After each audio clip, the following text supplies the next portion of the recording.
Hello everyone, मोहित study IQ centre में आपका स्वागत है। आज हम ईवीएस पेडागोजी से संबंधित महत्वपूर्ण क्वेश्चंस देखेंगे जो सीटेट 14 दिसंबर को होने वाले एग्जाम्स के लिए महत्वपूर्ण होंगे।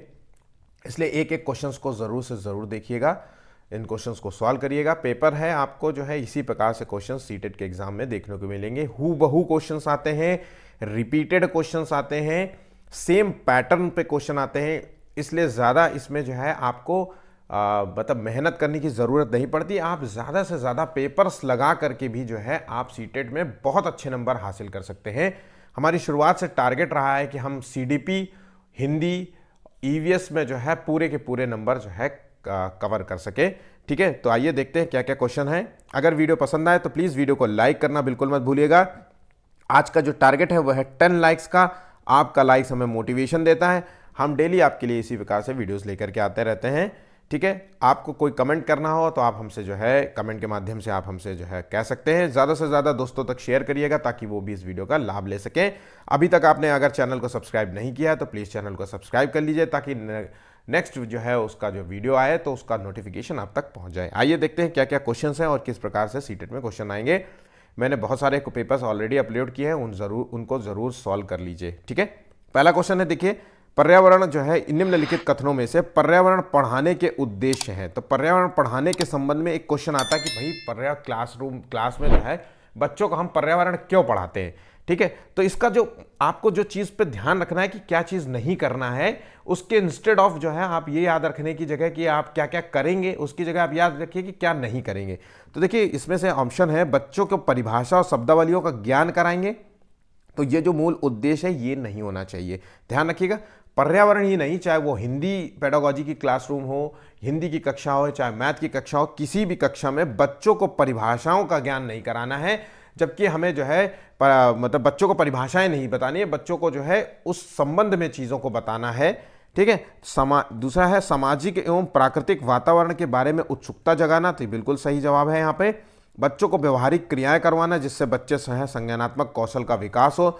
ठीक है, तो आंसर है यहाँ पे सेकंड और थर्ड ऑप्शन हो गया बी। बहुत सामान्य सा क्वेश्चन है लेकिन सीटेट के लिए बहुत इंपॉर्टेंट क्वेश्चन है। ठीक है, नेक्स्ट क्वेश्चन देखते हैं। पर्यावरण अध्ययन की शिक्षिका है बुला चौधरी, इनका नाम है। कक्षा जो है 4 को चिड़ियाघर भ्रमण, तो उनकी कक्षा जो है क्लास 4 को पढ़ाती है, तो वो चिड़ियाघर भ्रमण में लेके गई थी, जू में एक तरीके से समझ लीजिए, या अभी बर्ड सेंचुरी में।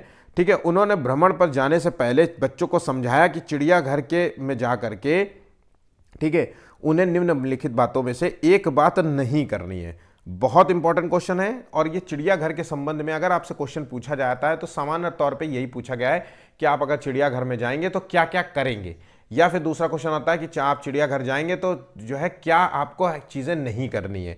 तो एक चीज़ तो है यहाँ पे जो आंसर है वो आपको नहीं करनी है, जानवरों को भोजन कराना, ये आपको नहीं करना है। आपको पता नहीं कि कौन सा जो है जानवर जो है किस चीज़ से उसको एलर्जी है, क्या समस्या है। आप तो जो भी लेके जाएंगे आप उसे फेंकेंगे, वो खा लेगा और कल को उसको एलर्जी हो जाए, उससे कोई दिक्कत हो जाए, उसकी तकलीफ हो जाए, कोई भी है ना, तो वो जो है हो सकता है उसकी जान भी जा सकती है। इसलिए हमें ऐसा काम नहीं करना चाहिए। हमें बाकायदा जो है बाकी जो है चीज़ें हमें करनी चाहिए। विभिन्न जानवर कौन सा भोजन करते इस बारे में हमें पता लगाना चाहिए। उसको हम नोट कर सकते हैं कि शेर क्या खाता है ना, जो है ऊँट क्या खाता है ना, हिप्पोपोटामस जो है क्या खाता है। इस तरीके से चीज़ों को हम लिख सकते हैं। अपने साथ नोटबुक ले जाएं, पेंसिल ले जाएं, उनकी फ़ोटो बनाएं, चित्र बनाएं, जो भी आप कर सकते हैं वो चीज़ें आप जो है कर सकते हैं। उन चीज़ों को जो भी आपने नोट किया है अपने टीचर, अपने स्टूडेंट्स, अपने दोस्तों के साथ जो है बांटिए, शेयर किए कि मैंने ये नोटिस किया था इस जानवर के संबंध में। जानवरों को तो ये सारी चीज़ें करेंगे, लेकिन जो है जानवरों को भोजन कराने वाला कार्य हम बिल्कुल नहीं करेंगे। और भी चीज़ें हैं जैसे जानवरों को पत्थर ईंटा मारना या अजीब तरीके की आवाज़ निकालना, इस तरीके की हरकतें नहीं करेंगे। ठीक है, उकसाने वाला कार्य नहीं करेंगे। अब बता जाए चिंपैंजी है, उसके सामने चेस्ट में हाथ पीटोगे तो वो जो है उकसाएगा, उसको लगेगा कि तुम चैलेंज कर रहे हो। तो इस तरीके की हरकतें हम नहीं करेंगे। ठीक है, नेक्स्ट क्वेश्चन देखिए। राधिका जो कि पर्यावरण अध्ययन कक्षा 5 की टीचर हैं, बच्चों के जो है व्यक्तिगत अनुभवों को महत्व देती है। हर बच्चे के जो है जो अनुभव होते हैं उसको वो बहुत टीचर महत्व देती है। वो इसलिए करती है ताकि जो है वो बच्चों के अनुभव जो है संसार से जोड़ने और विमर्श व सीखने को बढ़ावा दे सके, या फिर जो है बच्चे के विशिष्ट अनुभवों को जान सके कि बच्चे के अंदर क्या किस तरीके के जो है वो अनुभव फील करते हैं। या फिर बच्चों की भाषा व संप्रेषण कुशलता को जो है सुधार कर सके। ठीक है, बच्चे की भाषा को सुधार सके, वह उसके जो है संप्रेषण कुशलता, मतलब जो एक दूसरे से बातचीत करने की स्किल्स होते हैं उसको सुधार सके, या फिर विषय को जो है रुचिकर बना सके। तो यहाँ पे जो आंसर है वो है व्यक्तिगत अनुभव को महत्व इसलिए दे रही है कि बच्चे का जो भी अनुभव है, जो भी उसने गेन किया है अपने एक्सपीरियंस से, उसको जो रियल जो है सामने से जो है उसको संसार से जोड़ना और उसमें जो है उससे सीख सके। तो आंसर है यहाँ पे ए आंसर है। ठीक है, ऑप्शन यहाँ पे ए राइट होगा। निम्नलिखित में से जो है किसके द्वारा बच्चों को स्वयं सीखने योग्य बनाने और अवलोकन कौशलों का विकास किया जा सकता है। तो यहाँ पे जो है किसके द्वारा बच्चों को स्वयं सीखना है, तो किसके द्वारा बच्चों को स्वयं सीखने योग्य बनाना और अवलोकन कौशलों का विकास किया जा सकता है। तो यहाँ पे सरल प्रयोग, कहानी, पहेली और कविता। देखिए, तो यहाँ पे जब बच्चा स्वयं से सीखने का प्रयास कर रहा है तो यहाँ पे हम बच्चों को सरल प्रयोग के माध्यम से जो है बच्चों को जो है इस तरीके से कार्य करेंगे। ठीक है, तो यहाँ पे क्या होगा हम बच्चों को जो है ऐसे छोटे छोटे गेम्स देंगे, है ना, या फिर पजल्स वाले गेम देंगे ताकि बच्चा स्वयं से उन पजल्स को सॉल्व करे। तो जब सॉल्व करेगा स्वयं से तो वो चीज़ें उसके साथ स्थायी रूप से जड़ जाती हैं, उसके साथ जो है लंबे समय तक जुड़ी रहती हैं, वो जल्दी भूल नहीं पाता है ना। और उससे क्या होगा, बच्चे की एक क्षमता, अवलोकन शक्ति भी बढ़ेगी, वो ऑब्जर्व करेगा चीज़ों को, देख अच्छा ये स्टेप वाइज स्टेप ऐसे होता है, फिर हम ये करेंगे, फिर ऐसे करेंगे। तो अवलोकन का मतलब होता है ऑब्जर्वेशन, गौर से देखना चीज़ों को कि कैसे होता है। फिर जैसे आप होता है ना, आप कोई भी मशीन खोल रहे हैं, कई बार हम लोग नॉर्मली होते हैं कि घर में कोई पड़ी हुई सामान जो खराब होती है, फिर हम उसको जो है मतलब पेचकस प्लास लेकर के खोलना शुरू करते हैं। तो हम और ये भी ध्यान रखते हैं ना कि किस स्टेप बाय स्टेप हमने खोला है, अवलोकन किया, ताकि हम उस हर चीज़ को, एक नट को एक कोने में रख देते हैं, हर नट को कि ये वाला इधर है, ये वाला इधर है, ये वाला इधर है ना। तो ये अवलोकन करना होता है, ऑब्जर्व करना, फिर बाकी फिर बाद में सेम चीज़ उसको कर लेना। तो पजल्स को भी सॉल्व करते वक्त हमें ऐसा ही करना होता है। तो यहाँ पे सरल प्रयोग के माध्यम से हम बच्चों के विकास को जो है करने का प्रयास करेंगे, बढ़ावा देने का प्रयास करेंगे, संज्ञानात्मक विकास को बढ़ावा देने का प्रयास करेंगे। यहाँ पे आंसर है ए। कई बच्चे जो है इसको कहानी समझ रहे होंगे, तो यहाँ पे ऐसा नहीं होगा। ठीक है, आंसर है ए। नेहा जो है भोजन संरक्षण के विषय में पढ़ाते हुए निम्न गतिविधियां बताती है।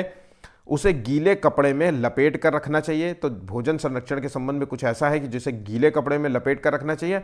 दूसरा है उसे कटोरी में रख कर के जो कटोरी को खुले बर्तन में ठंडे पानी में रखना चाहिए। तो यहाँ पे जो गतिविधि है वो किस जो है भोजन के संबंध में जो है बताई गई है, संरक्षण के लिए कर रही है। तो यहाँ पे जो आंसर है, देखिए 4 ऑप्शंस दिए गए हैं, हरा प्याज और लहसुन, हरा धनिया और आलू, या पालक और अदरक। देखिए, आलू के संदर्भ में ऐसा कभी भी आपने देखा होगा नहीं किया जाता है, खुले में रहता है, एयर जो है जहाँ पे रहे। लहसुन के संदर्भ में भी ऐसा नहीं होता, अदरक भी नॉर्मली ऐसे ही रखी रहती है। ठीक है, यहाँ पे जो आंसर है वो है ऑप्शन ए। ठीक है, अगला क्वेश्चन देखिए, तनावग्रस्त जो है विद्यार्थी की पहचान उसके व्यवहार से हो सकती है। अगर बच्चा जो है बहुत तनाव में है, ठीक है, तो उसका किस तरीके का व्यवहार वो प्रदर्शित करेगा। अति सक्रियता, क्लास, अगर वो तनाव में है, उसका मेंटल जो है थोड़ा सा दिमाग जो है शांत नहीं है, तो ऐसे सिचुएशन में जो है वो बात नहीं करेगा, एकाग्रता नहीं होगी, अति सक्रियता नहीं होगी, वो आक्रामक होगा, जरा जरा सी बात पे चिढ़ जाएगा, आपसे लड़ने को उतारू हो जाएगा, आपसे बदतमीजी कर सकता है। तो तनावग्रस्त विद्यार्थी के साथ, तो ऐसे विद्यार्थी जो होते हैं तनाव में हो, उनकी प्रॉब्लम्स को जानने का प्रयास करना चाहिए। हो सकता है कि वो स्कूल में आने से पहले किसी जो है किसी ट्रॉमा से गुजर रहा हो, उसके घर में कुछ ट्रेजेडी हुई हो, या उसके माता पिता ने कुछ डांट दिया हो, तो ऐसे सिचुएशन में उसको समझाने का भी हम प्रयास कर सकते हैं। तो आंसर यहाँ पे डी होगा। ठीक है, मछली घर एक्वेरियम में हवा वाला पंप रखने का मूल उद्देश्य। आपने देखा होगा कि मछली जो घर होता है, घरों में जो एक्वेरियम बना होता है, उसमें अक्सर जो है बबल्स वाले एक पंप लगा देते हैं, जो बबल्स जो है नीचे से फेंकता रहता है। कई बार हमको लगता है कि एक सामान्य सी चीज़ है, शायद जो है अच्छा दिखाने के लिए ऐसा किया जाता है, बल्कि इसको अच्छा दिखाने के लिए नहीं होता। इन 4 ऑप्शंस में से एक उसका आंसर है, इस रीजन से होता है। तो यहाँ अधिक ऑक्सीजन को पानी में घोलना इसका मूल उद्देश्य होता है, या CO2 को घोलना। देखिए, मछलियाँ जो है सांस लेती हैं, पानी में घुली हुई ऑक्सीजन जो होती है, पानी में घुली हुई ऑक्सीजन का प्रयोग करती है, ना कि कार्बन डाइऑक्साइड का। ध्यान रखिएगा, पानी में घुली हुई ऑक्सीजन का जो है मछलियाँ प्रयोग करती हैं। तो मछलियाँ जब पानी में घुली, अब टैंक में कितना ऑक्सीजन होगा, अब वो ऑलरेडी जो है टैंक में रखे हुए पानी को 1 हफ्ते तक वो पानी पड़ा रहता है, आमतौर पे हफ्ते हफ्ते में चेंज करते हैं। अब 1 हफ्ते के लिए वो पानी टैंक में है, उसमें जो है मान लीजिए 5 लीटर पानी, अब 5 लीटर में मछलियाँ, उसमें 10 मछलियाँ, वो सारा ऑक्सीजन वो यूज़ कर लेती है। तो ऐसी सिचुएशन में क्या होता है, वो जो हवा वाला पंप होता है जो उसमें लगाया जाता है, वो नीचे से पानी के बबल्स फेंकता रहता है और ऊपर जा करके वो फूटता है, तो वो ऑक्सीजन फूट करके ऑक्सीजन लेकर के आता रहता है। तो इससे जो है ऑक्सीजन जो है पानी में घुलता है। तो यहाँ पे आंसर हो गया ए। ठीक है, ध्यान रखिएगा, आंसर है ए। बहुत इंपॉर्टेंट क्वेश्चन है, ये ध्यान रखिएगा इस चीज़ को। क्वेश्चन अच्छा, मछली के संदर्भ में एक बार और भी क्वेश्चन आता है कि एक्वेरियम में जो है आपने बाहर से खौलता हुआ पानी लेकर के फिर एक्वेरियम में भर दिया, तो क्या हो गया, मछली मर जाती है, ऐसा क्या होता है? तो देखिए, जब आपने पानी को जो खौलाया तो पानी में जो ऑक्सीजन्स होते हैं, पानी के जो मॉलिक्यूल्स होते हैं वो खत्म हो जाते हैं, टूट जाते हैं। ठीक है, हल्का हो जाता है पानी।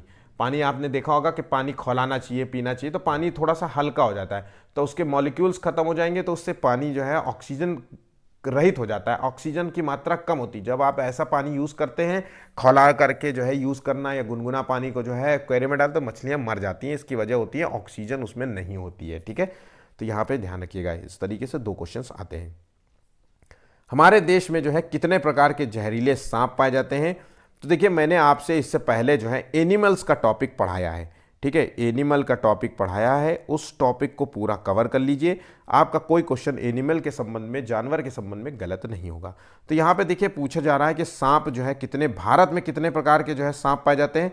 तो आपको पता होना चाहिए, भारत में जो है 4 प्रकार के सांप पाए जाते हैं।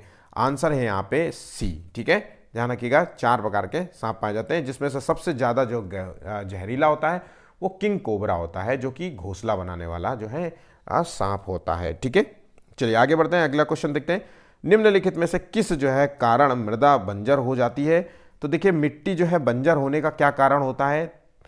तो ईवीएस के लिए ये बहुत सामान्य सा क्वेश्चन है, सभी बच्चों को पता होगा कि बंजर जो है किस लिए हो जाती है मृदा? जब हम ज़्यादा खाद का प्रयोग करते हैं, ज़्यादा खाद का प्रयोग करते हैं। तो यहाँ पे जो ऑप्शन है हम उनको देखना है। तो स्थानांतरित कृषि से जो है बंजर होती है? बिल्कुल नहीं, स्थानांतरित कृषि से जो बल्कि जो है मिट्टी जो है उर्वरा शक्ति उसकी बढ़ती है। ठीक है, फसल चक्र अपनाने से जो है मिट्टी की उर्वरा शक्ति बढ़ती है, मिश्रित कृषि से अपनाने से जो है बढ़ती है, लेकिन एक ही फसल बार बार बोने से मृदा जो है बंजर हो जाती है। यहाँ पे आंसर जो है वो है ऑप्शन बी है। ठीक है, नेक्स्ट क्वेश्चन देखिए। राधिका के घर में एक खूब जो है बड़ा सा बगीचा है। वो रोज उसे देखती है कि मम्मी सब्जियां, छिलके, फलों के छिलके, सूखी पत्ती आदि बगीचे के कोने में पड़े एक गड्ढे में डाल देती है, लेकिन प्लास्टिक जो है की बोतलें, टूटे हुए कांच आदि को नहीं डालती है। उसकी मम्मी के द्वारा जो है गड्ढा जो है डालने वाला जो कूड़ा है वो क्या है? तो देखिए, कितना बड़ा सा क्वेश्चन है, लेकिन सामान्य सा क्वेश्चन है, आप सभी को इसका आंसर पता होगा। ये सीटेट में पूछा गया क्वेश्चन है, ऐसा नहीं है कि ये क्वेश्चन बना हुआ है, मॉडल पेपर आधारित है, क्वेश्चन आया है और इसके जैसे कई क्वेश्चंस आए हैं जो कि बिल्कुल सामान्य से। क्वेश्चन ज़्यादा बड़ा देने से जो है ये जानबूझ करके थोड़ा सा जो है बच्चों के अंदर ऐसा जो है धारणा बनाने की कोशिश करते हैं कि बहुत बड़ा क्वेश्चन है, शायद यूनिक टाइप का। ऐसा नहीं है। देखिए, हम सभी होते हैं कि घर में जो खाना होता है, पत्तियां होती हैं, प्याज की हो गई है ना, सब्जी का हो गया है ना, कुछ जो छिलका होता है, या फिर हमने कुछ खाया जो है ना अपघटित हो सकता है, उन सब का यूज़ एक जो गीला कचड़ा होता है उन सब का यूज़ एक गड्ढे या गमले में हम लोग डाल देते हैं, ताकि उससे जो है हम एक जो है खाद बना सकें। ठीक है, ऑर्गेनिक खाद बना सके। तो ये जो सारा जो छिलका इलका होता है ये सब अपघटित होने वाला होता है, और ये जो है ऑर्गेनिक खाद के रूप में जो है यूज़ किया जाता है। फिर बाद में जो है इसको पत्तियों पौधों में जो है, गमलों में जो है इसका यूज़ किया जाएगा। ठीक है, जिससे जो है पौधों की ग्रोथ बढ़ेगी। तो यहाँ पे आंसर हो गया सी। क्षेत्र भ्रमण का जो है मूल उद्देश्य क्या होता है? तो देखिए, अगर क्षेत्रीय भ्रमण का मूल उद्देश्य क्या है? प्रकृति के प्रति सम्मान विकसित करना होता है, या कक्षीय अधिगम को, कक्षा के अधिगम को वास्तविक जीवन स्थिति के साथ जोड़ना होता है, या प्रकृति का मजा लेना होता है, या पर्यावरण संरक्षण के लिए कौशल का विकास करना होता है? तो यहाँ पे जो क्षेत्र भ्रमण होता है इसका मूल उद्देश्य होता है कि जो भी आपको वास्तविक जीवन में आपने जो भी जान रखा है ना, उससे आप जो है इंटरलिंक कर सकें। आपको जो क्लासरूम में पढ़ाया जा रहा है आपके साथ, अब मान लीजिए कि जानवर के संबंध में टीचर पढ़ा रहा है, ठीक है, अब जानवर के संबंध में टीचर पढ़ा रहा है, वो कह रहा है कि आप जो है अपने घर से बाहर जब निकलते हैं तो आप किस तरीके के जो है सामान्य रूप से जानवर देखते हैं, इसके संदर्भ में आप जो है हमें एक जो चीज़ें बताइए, और आप ये भी बताइएगा कि वो जो है क्या खाते हैं, है ना, कहाँ रहते हैं सारी। तो आप देखेंगे कि कुत्ता टहलता है मेरे घर के बाहर, है ना, मेरे घर के बाहर जहाँ गाय भी टहलती है, कई बार हमने गाय को देखा, कई बार हमने सूअर को देखा है ना। इस तरीके कई बार हमने जो है छोटे छोटे जो है चूहे होते हैं उनको देखा है, घर में हमने मकड़ी देखी है। तो इस तरीके से चीज़ें उनके बारे में फिर जानने का प्रयास करेंगे कि मकड़ी एक हमेशा, वो पूछेगा मकड़ी हमेशा अकेले ही क्यों रहती है, तो पापा बताएंगे या टीचर बताएंगे उसको कि बेटा मछली कह रहे हैं,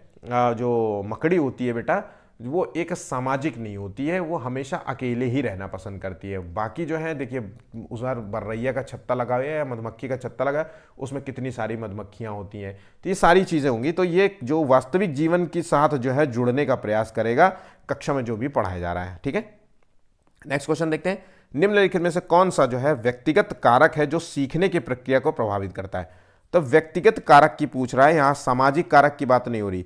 तो कक्षा वातावरण एक सामाजिक कारक हो सकता है। भाई क्लासरूम में बहुत सारे बच्चे हैं, तो सारे बच्चे कहीं ना कहीं कुछ ना कुछ जो है बच्चों में जो है कुछ प्रभावित, मतलब सारे बच्चे जो है कहीं ना कहीं किसी न किसी, हर बच्चे को एक दूसरे को जो है प्रभावित करेंगे। तो ये एक सामाजिक कारक मान सकते हैं क्लासरूम के तौर पे हम।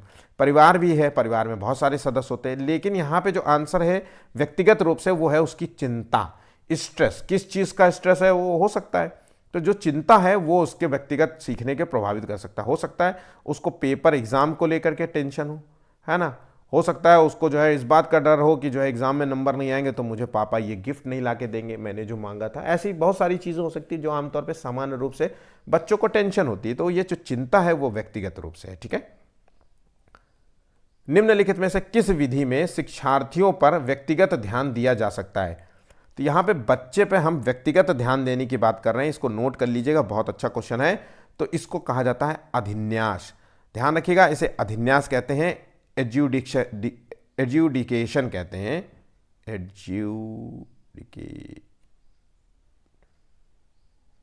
इसका मतलब होता है कि किसी खास मकसद से जो है कुछ किया जाना। तो व्यक्तिगत ध्यान दिया जाना होने तो किसी खास मकसद से किया जाना। इसमें क्या होता है, किसी खास मकसद से कोई कार्य किया जाता है, तो इसमें है, इसका मतलब है कि इससे क्या होता है, बच्चे की समझ बेहतर होती है। ठीक है, बच्चे के हम यह ध्यान रखते हैं कि भाई बच्चे को हमें शारीरिक ध्यान देना है। ठीक है, तो शारीरिक ध्यान देंगे कि भैया हमें शारीरिक ग्रोथ पे ध्यान देना है, इसके मानसिक ग्रोथ पे ध्यान देना है, इसके चिड़चिड़ा, कई बार होता है ना भैया ये बहुत शैतानी करता है बच्चा स्कूल में, बहुत ये हमारी बात नहीं मानता, तो इस चीज़ पे ध्यान देना। तो इसे कहते हैं व्यक्तिगत ध्यान दीजिए। व्यक्तिगत जो ध्यान दिए जाने को हम अधिन्यास कहेंगे। यहाँ पे आंसर हो गया ऑप्शन ए, नोट कर लीजिए, बहुत इंपॉर्टेंट है। बाद में शब्दावलियाँ जो है बाद में कंफ्यूज करती हैं, एग्जाम में बहुत कंफ्यूज करती हैं। अभी हमें सामान्य होता है क्योंकि हमारा जो है कॉन्शियसनेस जो होता है वो हमें कहता है हाँ ये लगा दो। जब पेपर देते हैं आपको पता हो करके भी आप कंफ्यूज होते हैं, यार शायद जो है ए की जगह शायद जो है सी हो सकता है, इस तरीके से हम सोचने लगते हैं। ठीक है, कई बार हमारे दिए हुए ऑप्शंस आपके लिए बहुत आसान होते हैं, लेकिन जब आयोग आंसर ऑप्शंस देगा तो हो सकता है कि ऑप्शंस आपके लिए कंफ्यूजिंग हो। आंसर तो अधिन्यास दिया होगा, उसके साथ साथ जो 3 ऑप्शंस होंगे वो ऐसे शब्द होंगे जो इनके मतलब नहीं पता होंगे। तो जब तक इसकी बात नहीं पता होगी, आपको मतलब नहीं पता होगा, क्लियर आंसर कि व्यक्तिगत ध्यान देना जाना को अधिन्यास कहते हैं इस विधि को। ठीक है, इसका मतलब क्या होता है, तो तब तक आप आंसर नहीं लगा पाएंगे। इसलिए इस चीज़ को ध्यान रखिएगा कि मीनिंग जरूर पता हो आपको। ठीक है, नेक्स्ट क्वेश्चन देखिए। एनसीईआरटी की पर्यावरण अध्ययन की पाठ्य पुस्तकों में दिए गए जो है खंड करके देखो का जो है मूल उद्देश्य है। तो करके देखो का मूल उद्देश्य है भाई स्वयं से करने के लिए प्रोत्साहित कर रहा है। तो इसका मतलब है कि जो है बच्चा जब स्वयं से करेगा तो उसको एक अनुभव प्राप्त होगा, वो लंबे समय के लिए उस चीज़ को जान पाएगा, सीख पाएगा। भाई जो चीज़ स्वयं से किया होगा वो हमेशा उसके लिए स्थायी रूप से जुड़ जाएगा। अगर जो किसी ने बताया होगा, स्वयं से अर्जित नहीं किया होगा, है ना, तो वो भूल जाएगा। तो इसलिए यहाँ पे जो किया उसका मूल उद्देश्य होता है प्रत्यक्ष हस्तपरक अनुभव उपलब्ध कराना। ठीक है, आंसर है ए। गरीबी, निरक्षरता, असमानता, लैंगिक भेदभाव आदि जैसे जो है सामाजिक मुद्दों के अधिगम हेतु कौन सा तरीका जो है प्रभावशाली रहेगा। तो यहाँ पे जो आंसर है, बच्चों को सांस्कृतिक अभ्यासों में विविधता का सम्मान करने योग्य बनाना चाहिए, या फिर बच्चों को इन मुद्दों पर लिखे स्लोगन लिखाना चाहिए, या फिर बच्चों को इन मुद्दों पर चार्ट तैयार करने के लिए कहना चाहिए, या फिर बच्चों को इन मुद्दों के संबंधित जानकारी एकत्र करना, विश्लेषण करने के लिए कहना और सामूहिक परियोजना लेने के लिए जो है कहना चाहिए। तो यहाँ पे जो आंसर है वो ऑप्शन बी। भाई बच्चा जो है गरीबी के संदर्भ में जो है जानकारी एकत्र करेगा कि आसपास कौन लोग गरीब हैं, किसको हम गरीब कहते हैं, उनका जीवन शैली कैसी है, ठीक है, वो क्या करते हैं ऐसा जो है वो गरीब हैं, किस कारण से गरीब हैं, ऐसे उनके अंदर निरक्षरता का क्या कारण है, असमानता क्यों है, क्या जातिगत है, क्या चीज़ें हैं हमारे आसपास कैसे, तो लैंगिक भेदभाव क्यों है लड़का और लड़की में, तो ये सब चीज़ें जानकारी एकत्रित करेगा, विश्लेषण करेगा, फिर एक सामूहिक परियोजना के माध्यम से जो है चीज़ों को जानने का प्रयास करेगा। आंसर यहाँ पे डी। ठीक है, नेक्स्ट क्वेश्चन, एनसीईआरटी के पाठ्य पुस्तक में पर्यावरण अध्ययन को उच्च प्राथमिकता और स्थान देने का कारण है। तो यहाँ पे पर्यावरण अध्ययन को उच्च प्राथमिकता देने का जो मूल उद्देश्य है वो क्यों है, तो यहाँ पे विषय के आधारभूत सिद्धांतों को स्मरण, याद, रट्टू टोता कराना, तो ये तो आंसर बिल्कुल नहीं होगा। ठीक है, चिंतन और विस्मय के लिए शिक्षार्थियों को अवसर उपलब्ध कराना, या फिर बच्चों में जो है स्वतंत्र रूप से प्रयोग करने की कुशलता विकसित करना। तो यहाँ पे आंसर है ऑप्शन यहाँ पे बी है। ठीक है, नेक्स्ट क्वेश्चन देखते हैं, पर्यावरण अध्ययन के सक्रिय अधिगम के अनिवार्य तत्व हैं। तो यहाँ पे जो है सक्रिय अधिगम, बच्चा जो है किस रूप में सबसे ज़्यादा जो है इन्वॉल्व रहेगा पर ईवीएस की क्लासरूम में, तो जब हम प्रयोग कराएंगे, बच्चे से जो हम प्रश्न पूछेंगे या बच्चा हमसे प्रश्न पूछेगा उसके हम उत्तर देंगे, जांच पड़ताल करेंगे, सामाजिक रूप से जो है क्रियाएं कराएंगे, है ना। तो इस तरीके से जो है करके हम सक्रिय अधिगम जो है बच्चों को प्रोवाइड कर सकते हैं। ऑप्शन है यहाँ पे उपरोक्त सभी। ठीक है, नेक्स्ट क्वेश्चन, विश्व पर्यावरण दिवस कब मनाया जाता है। ईवीएस की क्लास, ईवीएस का पेपर और ये क्वेश्चन ना पता हो तो ये तो बहुत नाइंसाफी हो जाएगी। बच्चों को ये सभी पता होगा मेरे ख्याल से। विश्व जो है पर्यावरण दिवस जो है 5 जून को मनाया जाता है, पर यह भी ध्यान रखिएगा कि ये किस वर्ष से मनाया गया था, तो 1972 से ये पहली बार मनाना शुरू किया गया था। किसको द्वारा, तो यूएनए, संयुक्त राष्ट्र संघ के द्वारा इसे मनाने की घोषणा 1972 में शुरू की गई थी पर्यावरण संरक्षण के उद्देश्य से। ठीक है, नेक्स्ट क्वेश्चन देखिए, इकोसिस्टम की जो है सही परिभाषा यहाँ पे क्या है, तो परस्पर क्रिया करने वाला जीव समुदाय है, या फिर जीव समुदाय और उसके वातावरण का संतुलित तंत्र जो है वो इकोसिस्टम कहलाता है। तो यहाँ पे जो आंसर है वो है ऑप्शन यहाँ पे डी होगा। जिन लोगों को डी आंसर पता था वो सभी सही है। इकोसिस्टम की परिभाषा ये सामान्य से है। देखिए 15 क्वेश्चन पेडागोजी से आते हैं, 15 क्वेश्चन एनसीईआरटी बेस्ड होते हैं, तो ये ऐसे क्वेश्चंस को जरूर से जरूर ध्यान रखिएगा, याद करिएगा। ठीक है, नेक्स्ट क्वेश्चन देखते हैं, बगुला और भैंस के बीच में कौन सा संबंध होता है। तो ये बगुला और भैंस के बीच में संबंध को कहते हैं सहजीविता। आंसर है ए। देखिए इसमें क्या होता है, दोनों को लाभ होता है। सहजीविता के संबंध में अगर हम बात करें तो दोनों का लाभ होता है। कैसे, बगुला के भैंस के पीठ में जो छोटे छोटे कीड़े होते हैं जो भैंस का खून चूसते हैं, उसको खुजली होती है, इरिटेशंस होती है ना, तो बगुला जो है उसकी पीठ पे बैठ करके जो है वो घास खाता है, घास कह रहा हूँ, वो कीड़े खाता है। ठीक है, परजीविता क्या होता है, परजीवी में क्या होता है, पैरासाइट होता है। इसमें क्या होता है, एक को लाभ होता है और दूसरी को जो है हानि होती है। ध्यान रखें, एक को लाभ होता है, दूसरी को हानि होती है। और सहभोजिता होता है जिसमें किसी दोनों मतलब एक ना लाभ हो ना हानि हो, इसको कहेंगे सहभोजिता। ठीक है, जैसे पत्थर के ऊपर जो है काई लगी रहती है ना, आपने देखा होगा पत्थर के ऊपर काई, तो इसे सहभोजिता कहलाता है। आंसर यहाँ पे ए आंसर है। ठीक है, दही निर्माण हेतु कौन सा सूक्ष्म जीवी उत्तरदायी है। जब दूध से जो दही बनता है ना, उसके लिए कौन सा जो है सूक्ष्म जीवी उत्तरदायी होता है। यहाँ पे 4 ऑप्शंस हैं, तो यहाँ पे जो आंसर है वो है लैक्टोबैसिलस जो है बैक्टीरिया होता है, ये इसकी वजह से जो है दही, दूध से दही बनता है। ठीक है, इंपॉर्टेंट क्वेश्चन है, ध्यान रखिएगा। नेक्स्ट क्वेश्चन देखते हैं, व्यायाम करने, अक्सर जो है एक्सरसाइज करने वालों को ज़्यादा जो है मांसपेशियां और बॉडी मास बनाने की ज़रूरत होती है। इसके उद्देश्य से वो एक ऐसा आहार लेने की आवश्यकता होती है जो डैश डैश से भरपूर हो। तो देखिए जो जिम जाते हैं उनको किस चीज़ को सबसे ज़्यादा लेने की सलाह दी जाती है ताकि वो और जो है उनका बॉडी मास बढ़ सके, उनका बॉडी बन सके। तो देखिए ये आंसर है यहाँ पे प्रोटीन युक्त। आपने अक्सर देखा होगा कि जब भी आपका शरीर वीक होता है तो आपसे जो है डॉक्टर एक प्रोटीन जो है पाउडर दे देता है, या फिर जिम वाले एक प्रोटीन पाउडर देते हैं जिसे कहते हैं वे प्रोटीन, जो आपके जो है शरीर बॉडी जो है मास को बढ़ाएगा, है ना, शरीर के वेट को बढ़ाएगा। ठीक है, फैट से जो होता है शरीर में चर्बी बढ़ती है। विटामिन से क्या होता है, वो शरीर में प्रतिरोधक क्षमता के से लड़ने में मदद करती है। कार्बोहाइड्रेट भी जो है शरीर में जो है ऊर्जा प्रदान करती है। ठीक है, चलिए आगे बढ़ते हैं अगले क्वेश्चन की ओर। विटामिन ऐसे पदार्थ हैं जो, अब देखिए विटामिन के संबंध में क्वेश्चन है, तो विटामिन हमने आपको बताया जो रोगों से बचाव के लिए आपके लिए बहुत जरूरी है। आंसर हो गया सी। ठीक है, विटामिन्स कितने प्रकार की होती हैं, इसके संदर्भ में मैंने ऑलरेडी एक प्रॉपर वीडियो बनाया है। अगर विटामिन का वो वीडियो देखा तो समझ लीजिए उसके बाद आपको जीवन में कभी विटामिन गलत नहीं हो सकता, आप ऐसा समझ लीजिए। तो इस चीज़ को ज़रूर से ज़रूर देखिएगा, ठीक है। चलिए आगे देखते हैं क्वेश्चंस को क्या है। किस गैस के वर्षा के पानी के घुलने से वर्षा का पानी जो है अम्लीय हो जाता है? किस गैस, तो देखिए जो बारिश का जो पानी होता है उसमें कौन सी गैस होती है जिससे घुलने से वो पानी जो है एसिड हो जाता है, एसिडिक हो जाता है ना, और ज़्यादा हो जाएगा तो एसिड रेन कहलाने लगती है। तो ऐसा क्या होता है, तो उसमें होती है सल्फर डाइऑक्साइड।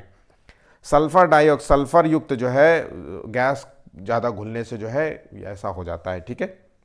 आमतौर पे ये कहाँ होता है, तो जहाँ पे इंडस्ट्रीज होती है ना, कारखाने ज़्यादा होता है, चिमनी से निकला हुआ धुआं जो होता है आसपास में जो है इस तरीके से पॉल्यूशन पैदा करता है। तो वहाँ पे जो आसपास जहाँ होती है, जैसे मथुरा में जो है आपको जो है फैक्ट्रियाँ हैं, या जाजमऊ की तरफ है फैक्ट्रियाँ बहुत सारे, कानपुर में, आगरा में बहुत सारी चमड़ा फैक्ट्रियाँ हैं। तो यहाँ पे आमतौर पे आप जो है इस तरीके की एसिड रेन देखने को आपको मिल जाएंगी। तो यहाँ पे सल्फर डाइऑक्साइड नाम बिल्कुल याद रखना, ठीक है। नेक्स्ट क्वेश्चन है, पृथ्वी के वातावरण की किस तरह से जो है ओजोन परत पाई जाती है? तो यहाँ पे आपको बहुत अच्छा क्वेश्चन है और ये पता होना चाहिए। वातावरण में कितने प्रकार की जो है लेयर्स पाई जाती हैं? तो देखिए पहली जो लेयर है उसे कहते हैं क्षोभ मंडल,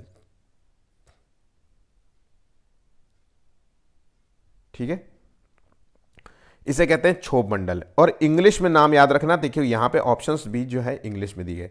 तो क्षोभ मंडल को इंग्लिश में कहते हैं ट्रोपोस्फियर। फिर दूसरा आता है जिसे कहते हैं समताप मंडल।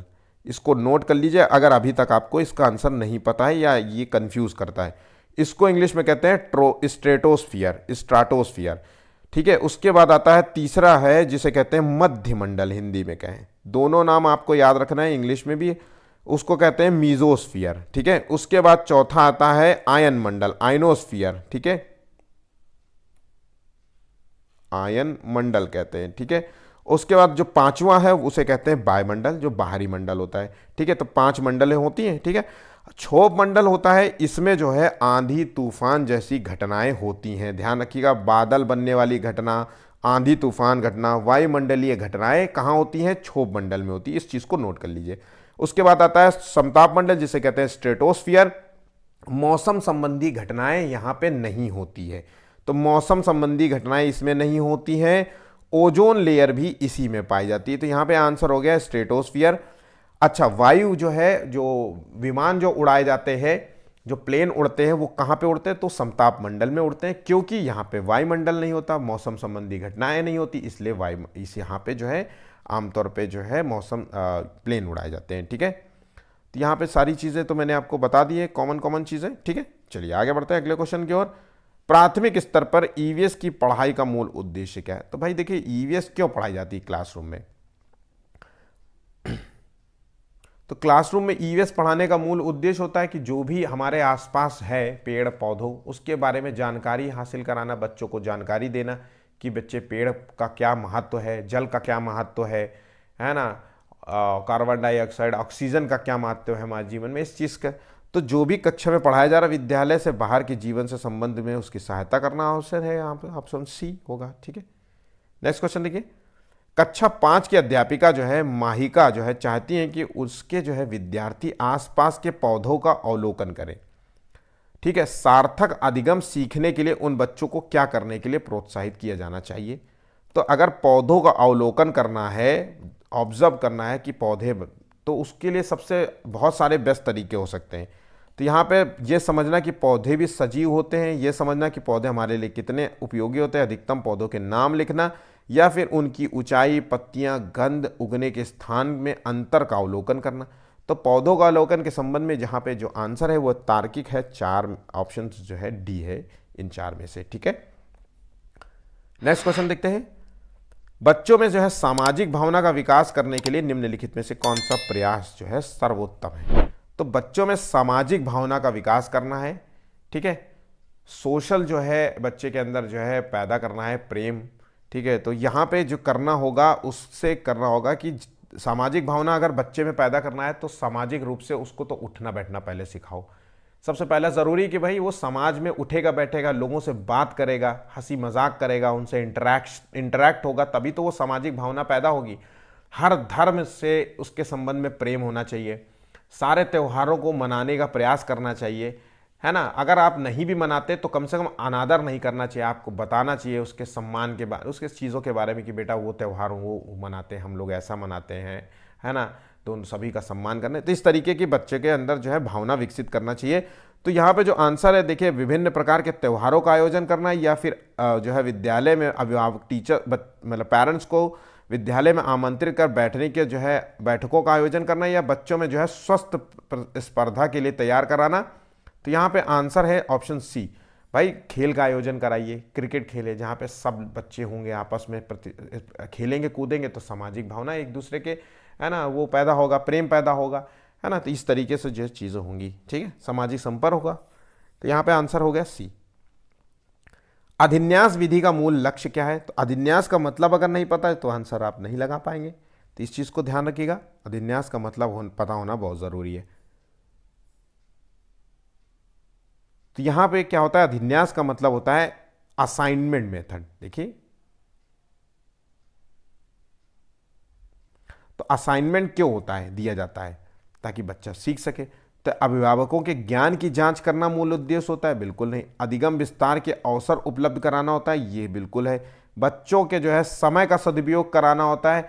यह भी हो सकता है, लेकिन यहाँ पे चूंकि एक आंसर गलत हो चुका है, तो यहाँ पे जो सबसे ज्यादा आंसर है वह ऑप्शन यहाँ पे बी होगा, ठीक है। असाइनमेंट का मूल उद्देश्य होता है कि पाठ्यक्रम जो भी आपका सिलेबस है उसके छोटे छोटे हिस्सों में बांटिए, बच्चों को होमवर्क क्लास वर्क दीजिए, घर से करके लाएगा, असाइनमेंट करेगा, ताकि थोड़ा सा बिजी भी रहेगा, नॉलेज भी उसकी बढ़ेगी, बच्चे की समझ बढ़ेगी। तो ये सारी चीज़ें होती है। लेकिन यहाँ पे देखिए 4 ऑप्शंस में से हमारे अनुसार तो दोनों सही है, लेकिन चूंकि पहला आंसर गलत हो चुका है तो इसलिए आंसर हमें एक चुनना है, तो ऑप्शन यहाँ पे बी होगा, ठीक है।